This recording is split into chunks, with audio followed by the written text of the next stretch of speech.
মিরপুর যখন জ্বলছে তিনি তখন মেলবোর্নে বাঁশি বাজাচ্ছেন এমন একটি ঘটনা।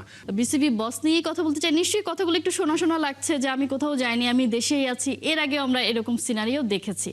গতকাল আসলে দিনভরই আমরা শুনছিলাম যে হয়তো বোর্ড সভাপতি অস্ট্রেলিয়া চলে গেছেন, কারণ তার ফ্যামিলি সেখানে থাকেন।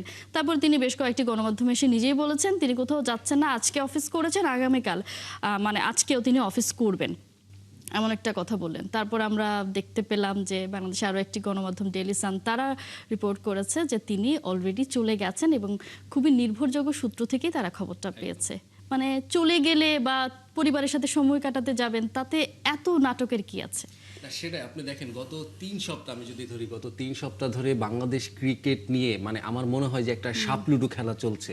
এবং সেখানে কিন্তু বুলবুল ভাই মানে শেষ পর্যন্ত এসে তিনি ওই সাপের মুখে পড়ে একদম নিচে নেমে গেছেন। এই মুহূর্তে আসলে তার কাছে কিছুই বলার নেই, তিনি তালগোল পাকিয়ে ফেলেছেন। এবং আপনি যেটা বললেন যে কালকে সারাদিন আমরা জানি যে তিনি রাতে যাচ্ছেন, কিন্তু তিনি সন্ধ্যা পর্যন্ত আমাদের সাথে যে কন্ট্যাক্ট হয়েছে তিনি বারবার বলছেন আই মিন দ্য টাউন।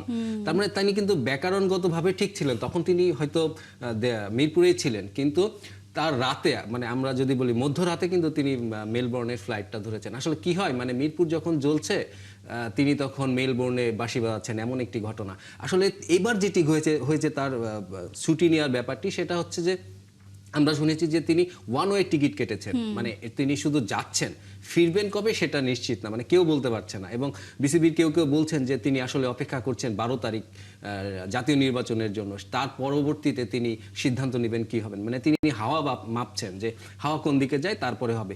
আসলে তিনি যেটা করে গেছেন তিনি 6 মাসে, গত 6 মাসে তিনি যেটা করেছেন, কোনো বন্ধুত্ব পাতাতে পারেননি কারো সঙ্গে। ক্রিকেটারদের সঙ্গে তার একটা বৈরী সম্পর্ক তৈরি হয়ে গেছে।